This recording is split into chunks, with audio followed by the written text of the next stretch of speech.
दिन भर की तमाम खबरों के साथ मैं प्रियंका रानी आपका स्वागत करती हूं। आइए नजर डालते हैं आज की सुर्खियों पर।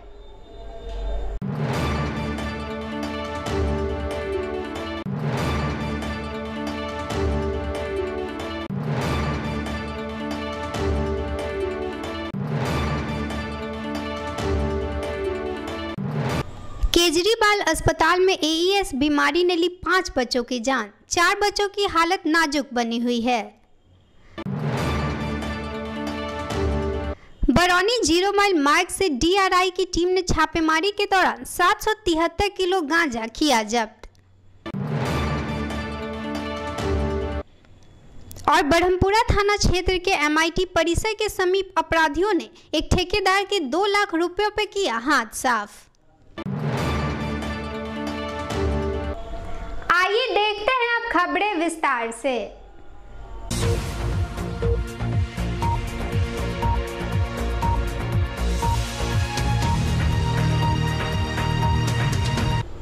अहियापुर थाना क्षेत्र में झाड़ फूक के बहाने ओझा ने नाबालिग बच्ची के साथ किया दुष्कर्म।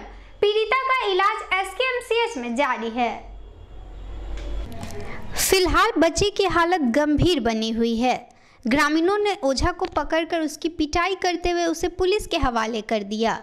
इलाजरत दुष्कर्म पीड़ित बच्ची का अहियापुर पुलिस ने बयान दर्ज किया। इस आधार पर थानेदार ने आरोपित ओझा के खिलाफ पॉक्सो एक्ट के तहत एफआईआर दर्ज की। वहीं थाना अध्यक्ष धनंजय कुमार ने बताया कि छानबीन में जानकारी मिली कि आरोपित बिरजू राम नशे की हालत में था। बच्ची को पेट में दर्द की शिकायत थी। बच्ची को घर से झाड़ फूक करने के बहाने बगल की लीची गाछी में ले गया और उसके साथ दुष्कर्म किया। बच्ची ने घर आकर घटना की जानकारी मां को दी।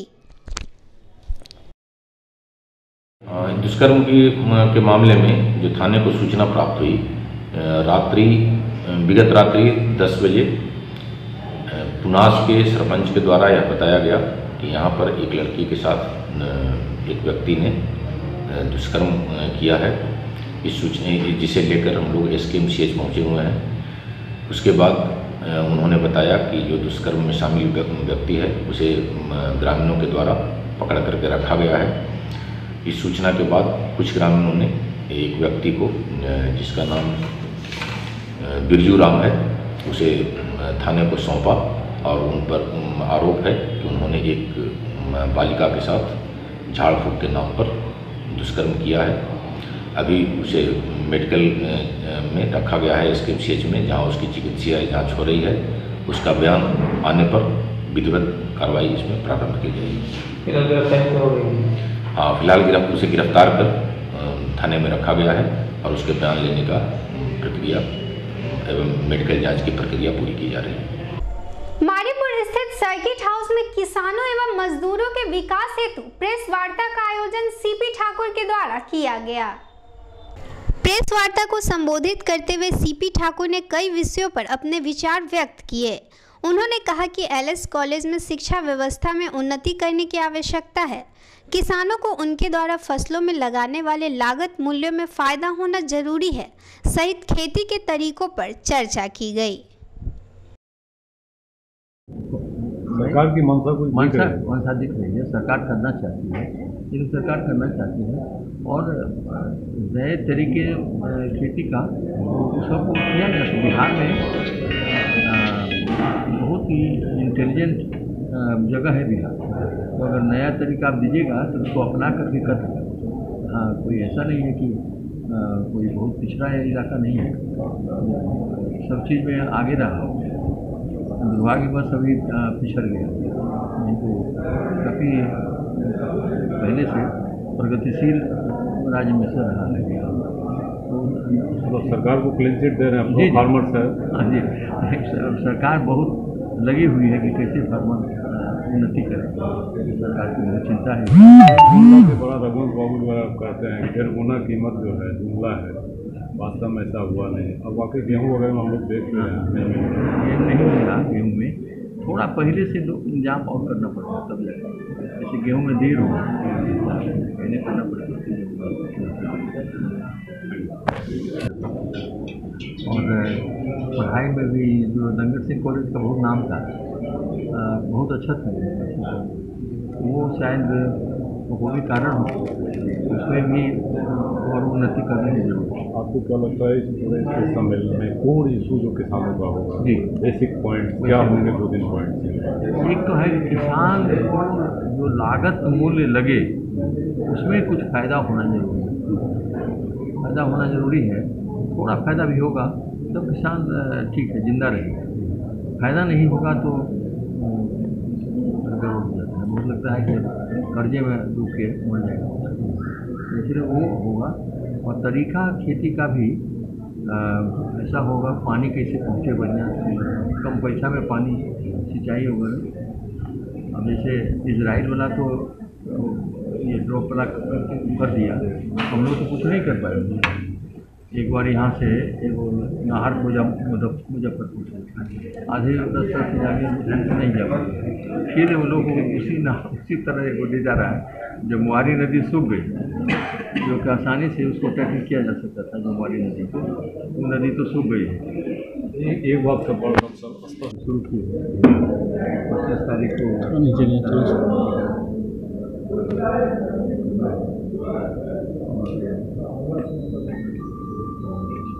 किसान मजदूर समागम, किसान पर भी ध्यान देना है और मजदूर पर भी ध्यान देना है।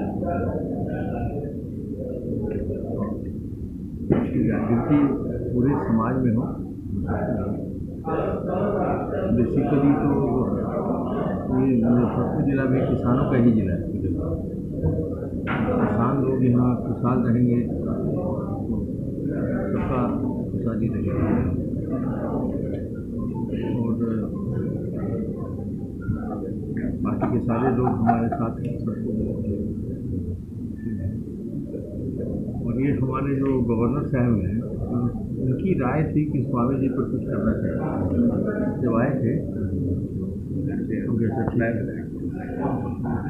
तो सोचते सोचते हमको लगा स्वामी जी अपना देश छोड़े यहीं पर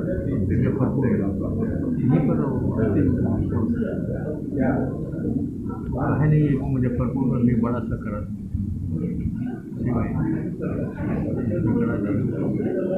अभी ये वो फोटो देखे हैं, उस फोटो को भी यहाँ रखे हैं। फोटो में सुभाष चंद्र बोस, स्वामी सहजानंद सरस्वती और राम वृक्ष बेनीपुर, तीनों का फोटो। तो मुजफ्फरपुर जिला के ज़्यादा इम्पोर्टेंट इस कार्यक्रम से क्या कोई बात उसको लेंगे, शांति जरूर होगा। और स्वामी जी महात्मा गांधी वाला मूवमेंट में तो थे, उसके बाद अलग थोड़ा हुए, उसके बाद इसी में लगे, किसान का और मजदूर का। सरकार की तरफ से जो उपेक्षा का एक आरोप लग रहा है, मास्क में लग रहा है, खास करके विपक्ष हमलावर, उसको लेके क्या इससे कोई एक रोशनी निकलेगी? निकलेगी जरूर। हमारे प्रधानमंत्री नरेंद्र मोदी जी तो किसान के लिए और मजदूर के लिए इतना सारे कार्यक्रम लाए हैं, लेकिन हो सकता है कि वो अभी जहाँ पहुँचना चाहिए वहाँ नहीं पहुँच पाया है। वहाँ पहुँचेगा, बिहार सरकार और केंद्र सरकार मिल के उसको पहुँचाने का काम तो बिहार सरकार का है, तो दोनों को मिल के पहुँचाना है और वहाँ पे पहुँचेगा। उसमें भी हो सकता है ये करी हो, इससे कोई जागृति होगी तो ये मुजफ्फरपुर तक ही सीमित रहेगा या कम से कम बिहार के दूसरे जिलों में भी? दूसरे जिले में भी होगा, केवल मुजफ्फरपुर तक सीमित नहीं रहेगा, दूसरे जिले में। वैसे तो नरेंद्र मोदी जी इतना काम किए हैं कि हम लोग को, इन लोगों को भी, सब लोगों को जैसे इम्तिहान देना पड़ता है, मैट्रिक पढ़ने में जरूरता है, उतना काम उन्होंने किया है। लेकिन जनता में धीरे धीरे पहुँचेगी, बहुत सारी नई चीज़ें हैं वो धीरे धीरे पहुँचेगी। तो इसलिए ये सब किसान कैसे खुशहाल रहे, हम लोग चाहते हैं कि बिहार भी हर चीज़ में प्रगति करे। केवल इसमें हम लोग बचपन में हम लोग मुजफ्फरपुर बहुत आते थे, जब छोटे थे।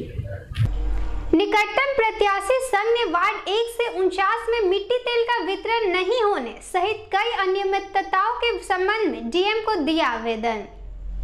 संघ के सदस्यों ने कहा कि 1 से 49 वार्डों में मिट्टी तेल बेला वेंडर को तेल वितरण हेतु दिया जाता है।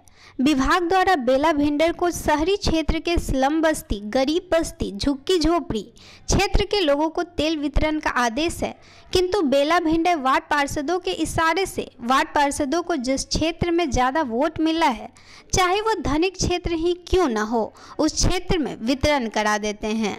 इसलिए हमारी मांग है कि गरीब, स्लम एवं झुग्गी झोपड़ी में पूर्ण पारदर्शिता दिखाते हुए तेल का वितरण किया जाए। आज हम लोग जिलाधिकारी मुजफ्फरपुर से मिलने आए हैं। उनको एक ज्ञापन दिए हैं।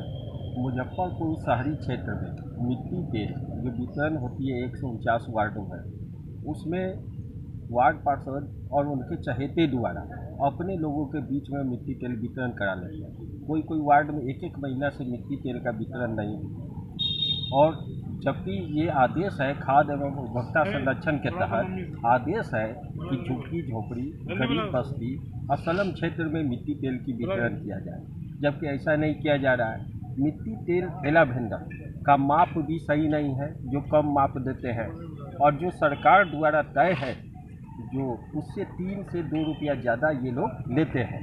इस पर हम लोग मांग किए हैं कि जब खाद्य एवं उपभोक्ता संरक्षण के तहत मुजफ्फरपुर शहरी क्षेत्र में निगरानी सतर्कता कमेटी का गठन हो चुका है, उसमें वार्ड पार्षद और निकटतम प्रत्याशी और एक निःशक्त व्यक्ति को रखना है, जिसमें आपको राशनिंग व्यवस्था के तहत जो ठेला वेंडर हो या राशन दुकानदार हो, उसको उठाव और वितरण की संतुष्टि के लिए निकटतम प्रत्याशी और वार्ड पार्षद की हस्ताक्षर की ज़रूरत है।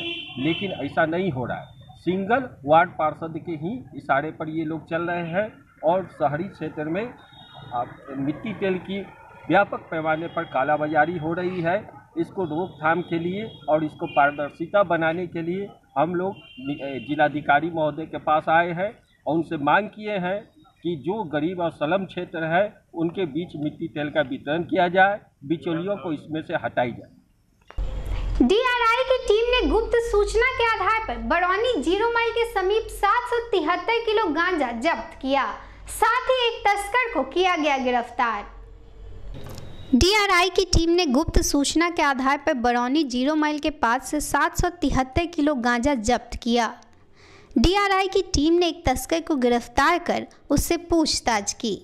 जब्त गांजा की अनुमानित कीमत लगभग 39 लाख बताई जा रही है। डॉक्टर जगन्नाथ मिश्र महाविद्यालय में स्वर्गीय एलपी शाही की श्रद्धांजलि सभा का किया गया आयोजन।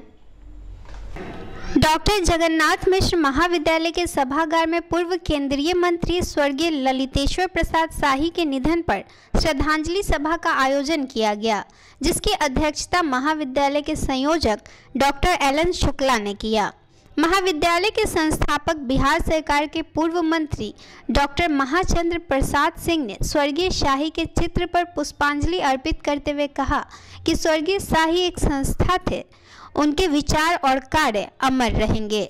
इस अवसर पर कॉलेज के शिक्षक एवं छात्र छात्राओं ने 2 मिनट का मौन भी रखा। क्या कार्यक्रम था?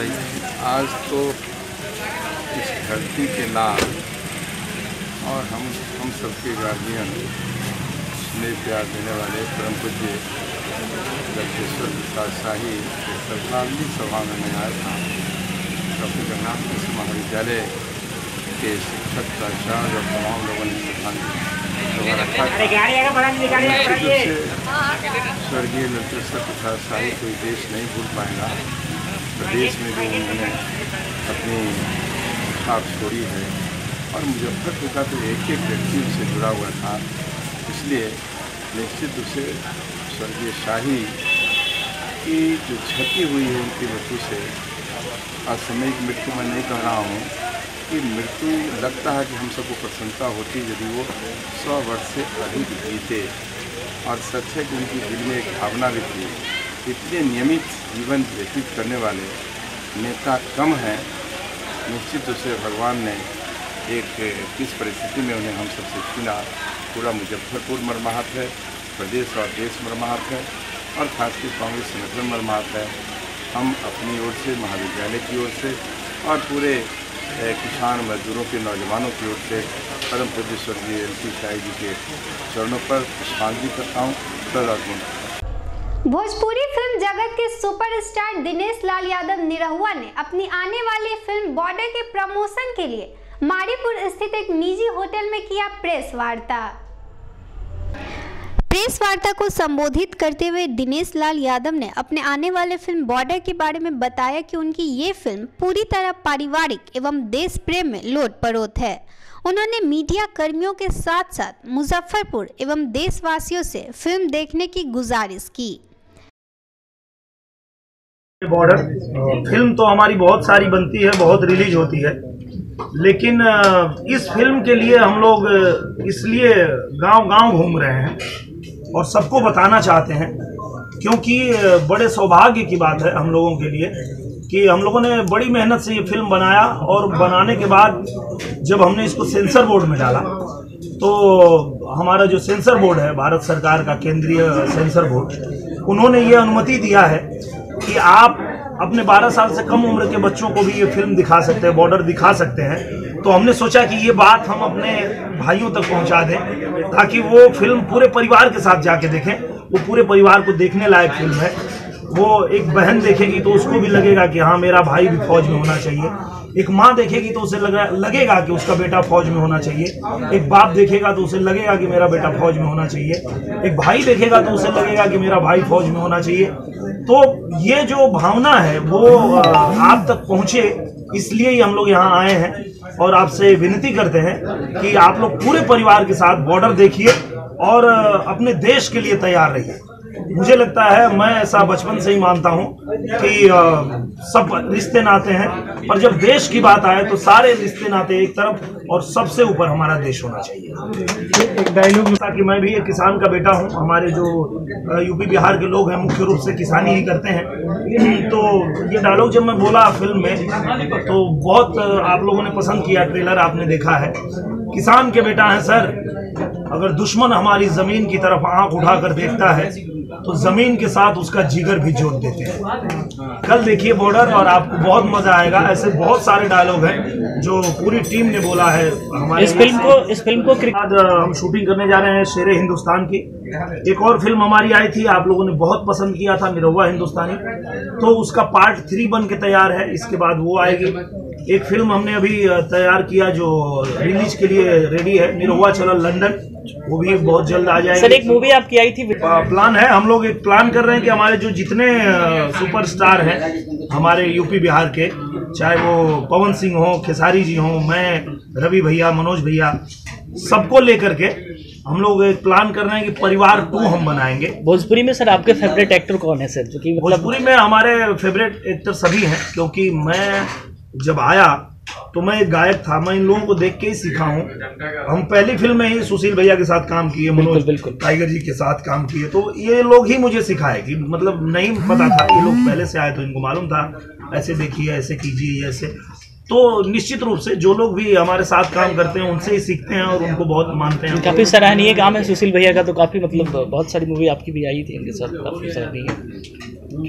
Okay, thank you. आइए देखते हैं दिनेश लाल यादव की हमारे संवाददाता अभिषेक रंजन से खास बातचीत।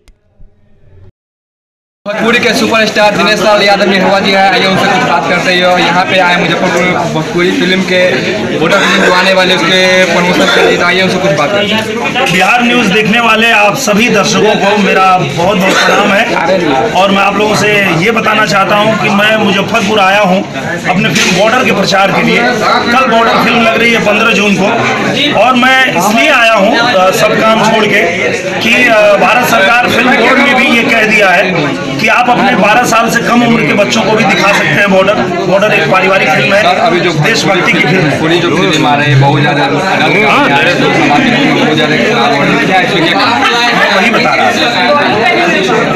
मैं यही बता रहा हूँ कि जो आपको शिकायत रहती है कि भोजपुरी में अच्छी फिल्में नहीं बनती है तो हम भारत सरकार सेंसर बोर्ड का सर्टिफिकेट लेके आए हैं। सरकार ने कहा है कि आप अपने 12 साल से कम उम्र के बच्चे को भी दिखा सकते हैं, ऐसी बन रही है भोजपुरी फिल्म।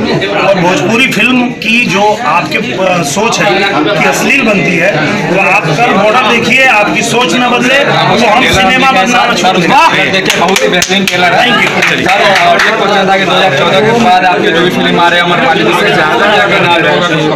हाँ, ये बहुत अच्छी बात है। जो जोड़ी पसंद की जाती है उसी को लेके ज़्यादा सिनेमा बनता है, क्योंकि जहाँ पैसे लगते हैं वो पैसे निकलने भी चाहिए। तो जो जोड़ी हिट होती है सब लोग चाहते हैं कि उनको लेके बनाएं। तो 2014 में निरहुआ हिंदुस्तानी आने के बाद तब से लगातार उनके साथ फिल्में बनती रही हैं और लोगों के साथ भी बनती है, पर बाकी लोगों के साथ कम आती है, उनके साथ ज़्यादा इसलिए आती है कि ज़्यादा चलती है। बीमारी के प्रकोप ने ली 5 बच्चों की जान, केजरीवाल अस्पताल में इलाजरत थे बच्चे। उत्तर बिहार के कई जिलों में सालों से फैली एईएस बीमारी ने पैर पसार दी है। इस जानलेवा बीमारी ने अब तक सैकड़ों बच्चों की जान ले ली है। वहीं केजरीवाल अस्पताल में एईएस बीमारी से इलाजरत 5 बच्चों की मौत हो गई। वहीं केजरीवाल अस्पताल के चिकित्सक ने बताया कि गंदे वातावरण के कारण यह बीमारी ज़्यादा फैलती है। दूषित भोजन खाना भी इस बीमारी का मूल कारण है। साथ ही उन्होंने कहा कि लोगों को इन बातों को ध्यान में रखते हुए साफ सफाई पर विशेष ध्यान देना चाहिए।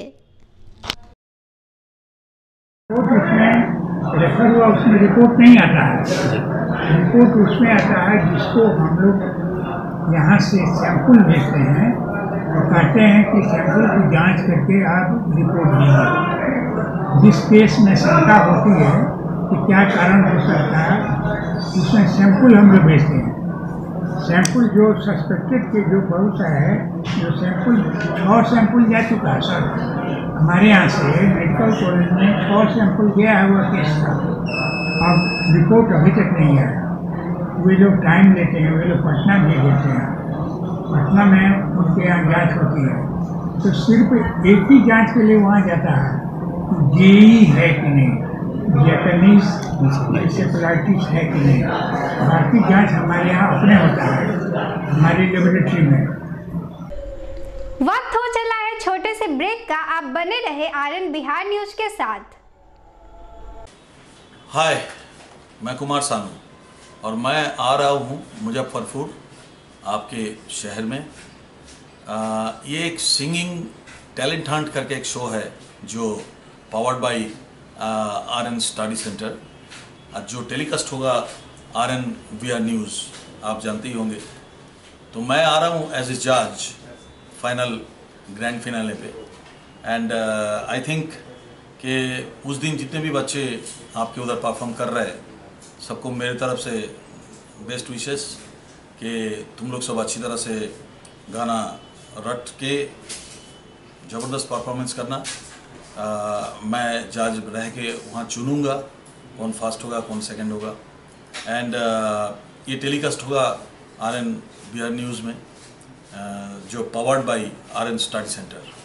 सो ये सिंगिंग टैलेंट हंट जो एक शो है, ये शो के लिए मैं जज करने के लिए आ रहा हूँ आपके शहर।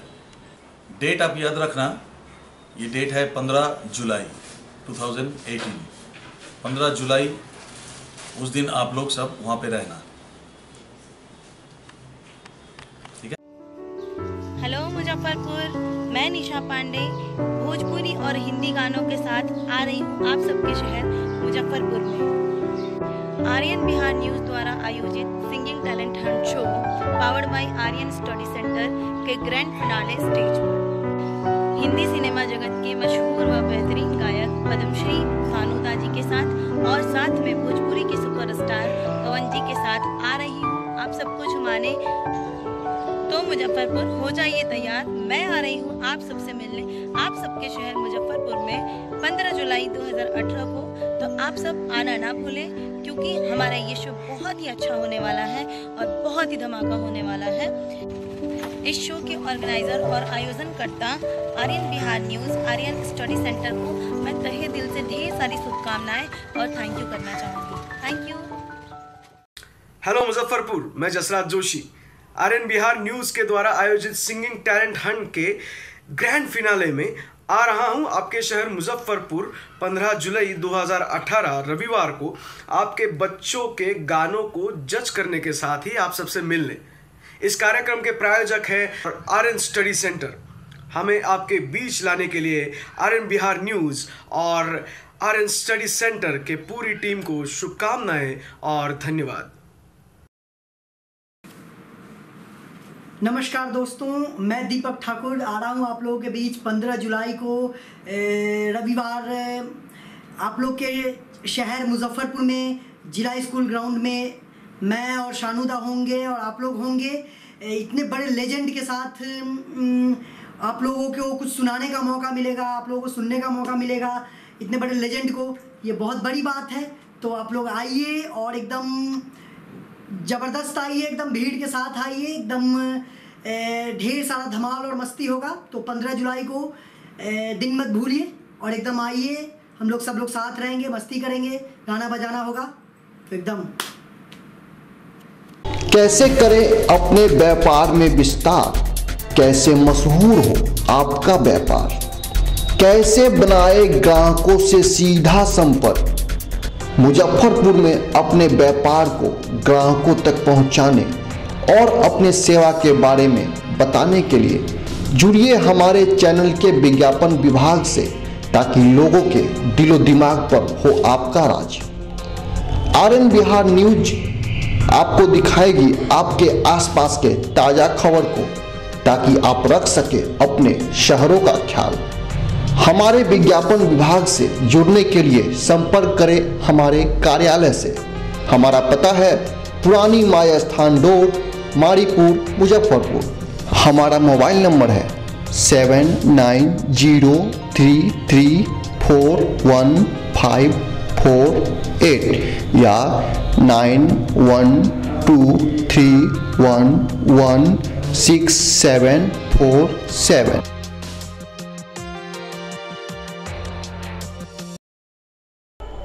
ब्रेक के बाद आपका स्वागत है। साई एजुकेशनल फाउंडेशन के द्वारा एलएस कॉलेज के बीबीए सभागार में गुणवत्तापूर्ण शिक्षा में शिक्षकों की भूमिका विषय पर संगोष्ठी का किया गया आयोजन। संगोष्ठी को संबोधित करते हुए विश्वविद्यालय के सीनेटर और रामदयालु सिंह महाविद्यालय राजनीति विज्ञान के अध्यक्ष डॉक्टर अरुण कुमार सिंह ने कहा कि बिना समावेशी शिक्षा के समावेशी विकास संभव नहीं है, लेकिन हम सभी शिक्षा को बाजार की वस्तु बना रहे हैं और सामान्य लोगों को गुणवत्तापूर्ण शिक्षा नहीं मिल पा रही है। वहीं संगोष्ठी के अवसर पर प्राथमिक विद्यालय से लेकर विश्वविद्यालय स्तर के शिक्षकों की भागीदारी रही और उन्होंने अपने अपने विचार व्यक्त किए। आज का विषय है गुणवत्तापूर्ण शिक्षा में शिक्षकों की भूमिका। दरअसल शिक्षक गुणवत्तापूर्ण शिक्षा देनी है और हम देख रहे हैं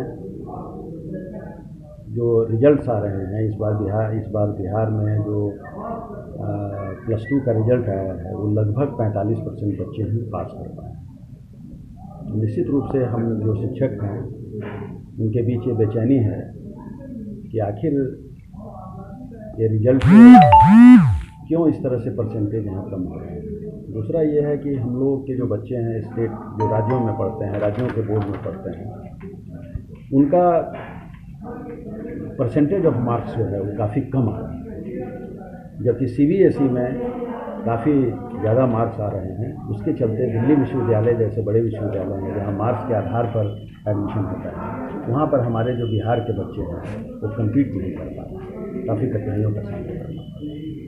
फिर हमारे सामने सवाल ये है कि आखिर गुणवत्तापूर्ण शिक्षा पब्लिक फंडेड एजुकेशन सिस्टम के द्वारा ही दी जा सकती है, लेकिन हम वैसा नहीं कर पा रहे हैं। पब्लिक फंडेड एजुकेशन सिस्टम को कमज़ोर किया जा रहा है। आज आप देख रहे हैं कि सेकेंडरी स्कूल में भी आप देख रहे हैं कि अब गेस्ट टीचर की बहाली होने जा रही है, जबकि हम लोगों को पूर्णकालिक शिक्षक की हम लोगों को आवश्यकता थी। तो इस तरह से जो एक राज्य के अंदर भी और देश के अंदर भी जो शिक्षा का बाजारीकरण हो रहा है, जो शिक्षा एक तरह से बहुत महंगी होती जा रही है, शिक्षा आम आदमी के हाथ से शिक्षा निकलती जा रही है, इन्हीं बातों पर चिंतन और मनन करने के लिए आज एक संगोष्ठी आयोजित है। और इस संगोष्ठी के बाद हम लोग एक मंच का भी गठन करेंगे जिसमें प्राइमरी से लेकर पीजी तक के शिक्षक शामिल होंगे, ताकि उस मंच के माध्यम से वे अपने अपने संगठन के सदस्य बने रहेंगे जहाँ जहाँ जो हैं, लेकिन इस मंच के माध्यम से हम ऐसे मुद्दों को जनता के सामने लाएंगे जिनको कहीं न कहीं वो मामले नहीं बनेगा। ब्रह्मपुरा थाना क्षेत्र के MIT आवास परिसर के समीप अपराधियों ने एक ठेकेदार के 2 लाख रुपए उड़ाए। ब्रह्मपुरा थाना क्षेत्र के MIT आवास परिसर के सामने से REO कार्यालय के ठेकेदार बलवंत सिंह से उनके दरवाजे पर से ही 2 पल्सर सवार अपराधी 2 लाख छीनकर भाग निकले। सूचना मिलने पर मौके पर पहुंची पुलिस मामले की जांच में जुटी। मोतीपुर के जमालपुर में 501 कन्याओं के द्वारा निकाली गई कलश यात्रा। कलश यात्रा जमालपुर से निकलकर शिखा स्कूल के पास संपन्न की गई, जहां शिखा स्कूल के पोखर में जल अर्पित किया गया। इस कलश यात्रा में 501 कन्याओं के साथ कई श्रद्धालु शामिल रहे और पूजा अर्चना किए। डॉक्टर श्री कृष्ण सिंह सेवा मंच के द्वारा पूर्व मंत्री स्वर्गीय रघुनाथ पांडे की प्रतिमा स्थापित करने को लेकर प्रेस वार्ता का किया गया आयोजन। प्रेस कॉन्फ्रेंस का आयोजन प्रेस क्लब में किया गया। वहीं पत्रकारों को संबोधित करते हुए श्री कृष्ण सेवा मंच के संस्थापक सह अभियान समिति के प्रदेश अध्यक्ष अमर ने स्वर्गीय रघुनाथ पांडे द्वारा शहर के उत्थान हेतु शहर के कार्यों को गिनाते हुए उनकी प्रतिमा स्थापित करने की प्रासंगिकता जाहिर की। इस बाबत उन्होंने कहा कि यह सब कुछ इतना आसान नहीं था, इनके पीछे दूरदर्शिता, अथक संघर्ष व उनका सामाजिक सरोकार सन्निहित है। उन्होंने अपने जीवन काल में इस धरती पर शिक्षा के अनेक बीज बोए हैं। डॉक्टर श्री कृष्ण सेवा मंच के बैनर तले मुजफ्फरपुर शहर में, जो कि उत्तर बिहार की अघोषित राजधानी है, इस शहर में हमारे पूर्वज माननीय रघुनाथ पांडे जी का आदमकद प्रतिमा लगाया जाए।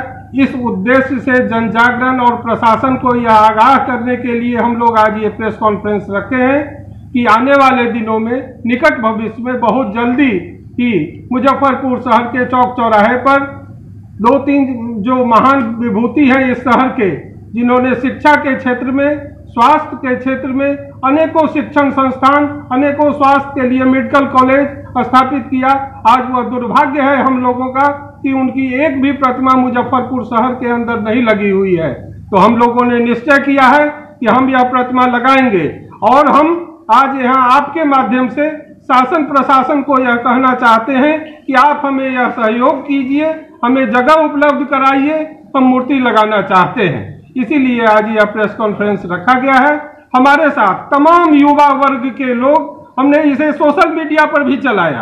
सोशल मीडिया पर इतना अच्छा रिस्पांस आया, लोग आगे बढ़ के आ रहे हैं, तमाम युवा वर्ग आगे बढ़ करके आ रहा है। सत्यमेव जयते जैसी संस्था आगे बढ़ करके आ रही है और उन सभी लोगों का कहना है कि जितनी जल्दी हो सके इस शहर में इन विभूतियों का प्रतिमा स्थापित किया जाए। बिहार विश्वविद्यालय के कॉन्फ्रेंस हॉल में सिंडिकेट की बैठक की गई। बैठक में 45 विषयों पर लिए गए महत्वपूर्ण निर्णय। बैठक में बिल्डिंग कमेटी, सेल्स एवं परचेज कमेटी, परीक्षा बोर्ड सहित 45 विषयों पर चर्चा करते हुए महत्वपूर्ण निर्णय लिए गए। वहीं तिरहुत स्नातक क्षेत्र के MLC देवेश चंद्र ठाकुर ने कहा कि सिंडिकेट की बैठक का आयोजन हर महीने करना अनिवार्य होना चाहिए। इस बीच में सिंडिकेट का बैठक हो, सिंडिकेट की बैठक तो समझिए कि अनिवार्य है, बिल्कुल कम हो रहा है, यहाँ हर महीने होना चाहिए और वो नहीं होता है, इसीलिए ये अराजकता हो जाती है क्योंकि निर्णय नहीं ले पाते हैं। ये विश्वविद्यालय के पदाधिकारी हैं, कई मामले लंबित है यहाँ से कुलाधिपति महोदय के यहाँ, तो इसीलिए ये बैठक बहुत ज़रूरी रहता है और काफ़ी दिनों के बाद इस बार हुआ है। और मैं धन्यवाद देना चाहूँगा कुलाधिपति महोदय को भी कि उन्होंने निर्देश दिया कि अगली जब भी सिंडिकेट की बैठक बुलाई जाए तो एजेंडा जो है वो सारे सदस्यों को कम से कम एक हफ्ता पहले पहुंचा दिया जाए, जो पहले नहीं हो रहा था। पता चल जाता है कि उस पर क्या चर्चा करनी है, क्या नहीं सारी करेगा। और बहुत सारी समस्याओं का जो निष्पादन हुआ है, बहुत सारा एजेंडा था, लगभग 50 से ज़्यादा एजेंडा था और बहुत अच्छे माहौल में मैं समझता हूँ 90% मामले थे जो आए थे सारे के सारे पारित। इस बैठक में क्या विश्वविद्यालय प्रशासन रुचि नहीं लेती है? नहीं, बिल्कुल लेती है, ऐसी कोई बात नहीं लेती तो है। प्रत्येक महीने बैठक में मामलाएं हैं, कुछ पुरानी प्रथाएं थी जो कोई अवैध नहीं थी किसी तरह की। जैसे यहाँ से पहले रेगुलेशन, यहाँ पर जो कोर्सेज हैं वो पास हो जाते थे, यहाँ से कुलाधिपति महोदय के यहाँ चले जाते थे, माना जाता था कि वहाँ से आ जाएगा तो यहाँ कोर्सेज शुरू हो जाते थे। अब नए जो कुलाधिपति आए हैं और इससे पहले जो थे उन लोगों ने निर्णय लिया कि नहीं, जब तक वहाँ से पास होकर नहीं आता है तब तक आपको कोर्स यहाँ नहीं शुरू करना चाहिए। तो इसमें कहीं कोई गलतियाँ नहीं है। एक प्रैक्टिस जो पहले जो प्रथा थी उसमें और आज में कुछ तब्दीली हुई है, उसको ठीक से हम लोग सुलझा लेंगे, उसमें कहीं कोई प्रॉब्लम नहीं। मुजफ्फरपुर से जुड़ी तमाम खबरों को देखने के लिए बने रहे आरएन बिहार न्यूज के साथ। तब तक के लिए नमस्कार।